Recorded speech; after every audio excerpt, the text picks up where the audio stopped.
Hello there, it's Donna here from Riverside Beads, and welcome to the next edition of our 7 braid Kumihimo. And today I'm going to do the beaded version of this. So I've got the disc set up. If you are unsure particularly how to braid, I wasn't going to focus a huge amount on the braiding specifically, more on how to add the beads in and show you this cute little design that we've created. So this is a version of something that Amanda, one of our designers, has created. So I'm going to show you how to make this, how to add beads in, and some of the pros and cons of different ways of doing the different beading. So right, let's have a little look. Now I've got my first lot of beads to add. So first off, I think it's important to this is just set up as a little sampler piece. The bit sticking out the bottoms are previously done projects, so I'll explain that in a moment. I have pre-done my cord, so I've pre-marked up my my cord here, which let's get that in focus hopefully. Yep, so you can see that that I have done with nail varnish. So it makes like little needles, I always describe them as, to pick up your beads. Have a bead mat there and pick up your beads from the mat. So with these little needles that have been nail varnished on the ends there, take your cord to your bead, locate your hole in it and get those thread. Now not everybody likes to work with them on the top of the disc like I'm about to today, but you know, if you're comfortable with that, that's fine. Option 2 is get yourself some bobbins or something and put the beads on. I say or something, bobbins is the perfect solution for it. Pop the bobbins on the cord and then drop the beads down onto the bobbins, and you can even hide some within the bobbins as well. So that would be what I would recommend if you wanted to work with your beads off of the top of your disc. Sometimes it gets a bit confusing having them on the top of the disc as well. Okay, let's have a little look. Right, get the right setting so you can see what I can see. Okay, I'm going to show you how to bring them in. So I've braided apart without that. So watch the previous video that I did last week, and it's on YouTube as well, depending where you're watching this back. So we do it live on Facebook every Wednesday at 3:30, and then we pop it on YouTube as well. Now I'm in a position where I'm going to be bringing beads down. So those are a brief reminder. It's fill the gap, so it's filling the gap that's there. Now as I'm going to pop a bead in this time. And I happen to have gone for quite a large bead first off. It's a 6mm. So it will keep wanting to pop out on you till it just sort of gets in place. And I'm going to pop that into the gap. So just the one, you want to make sure all the others are out of your way.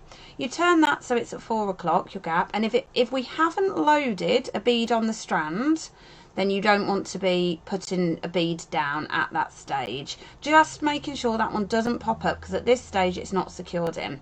So I had my beads, I should have recapped that. I had my beads on 1 and 5 opposites, and 7 and 3 I've got my seed beads. So it's an assortment of 4 and 6mm that I find useful. Our original designer did it in 6mm, and then I experimented adding a slightly smaller one in as well, just to change up the design, and both worked rather well.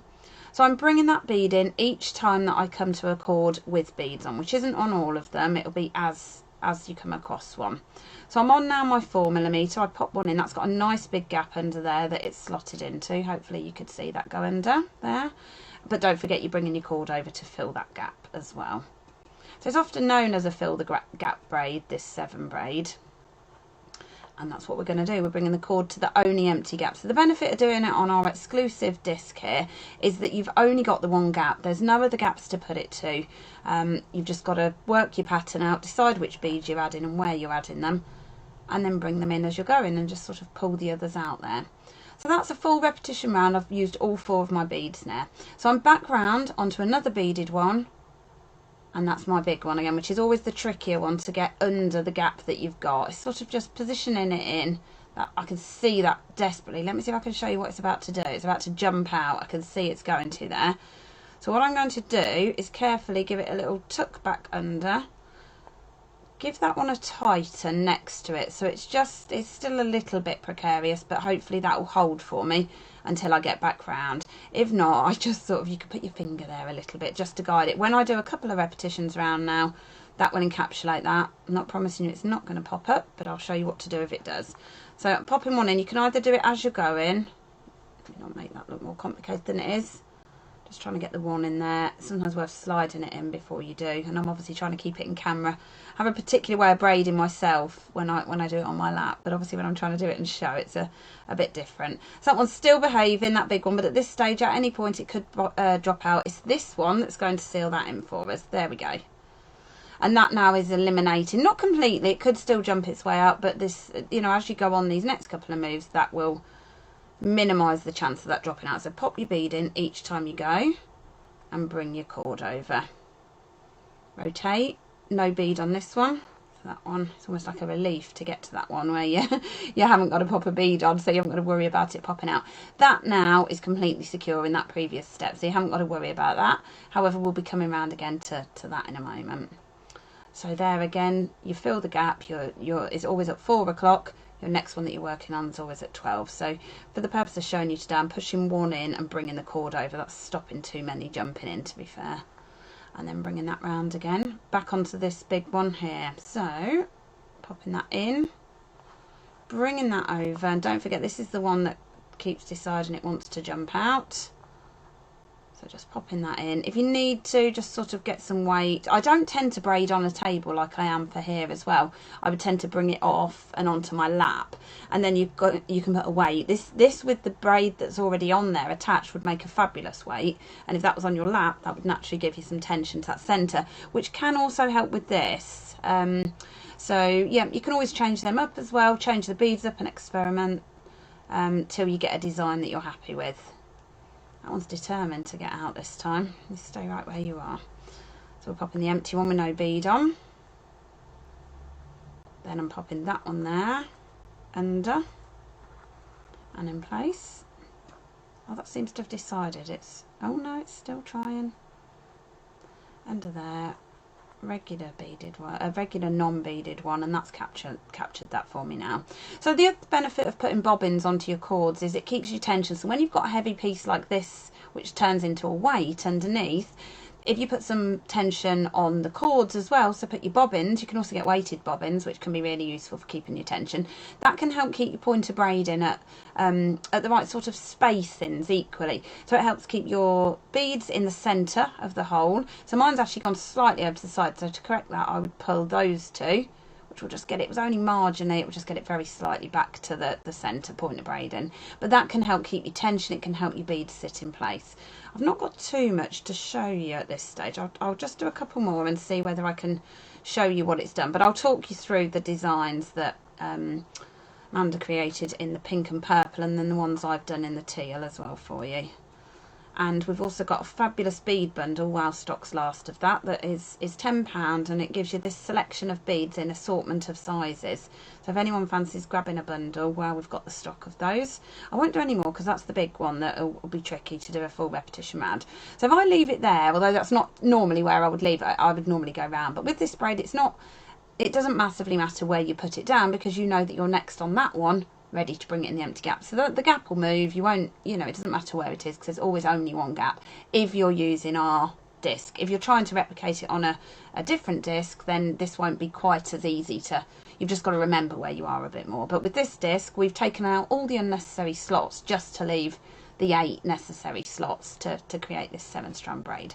So I'm going to pop this over and see if we can see. Ignore this bit here for now and see. Oh, in fact, it's the same braid. That's rather handy. Yes, it is in fact the same braid. But you can see what I've done while I've been with yourselves, just doing that bit there. But let me show you this one. So this was with the 6mm large glass beads, which are the ones that were being troublesome for us. Definitely the ones that were trying to poke themselves out as we braided through.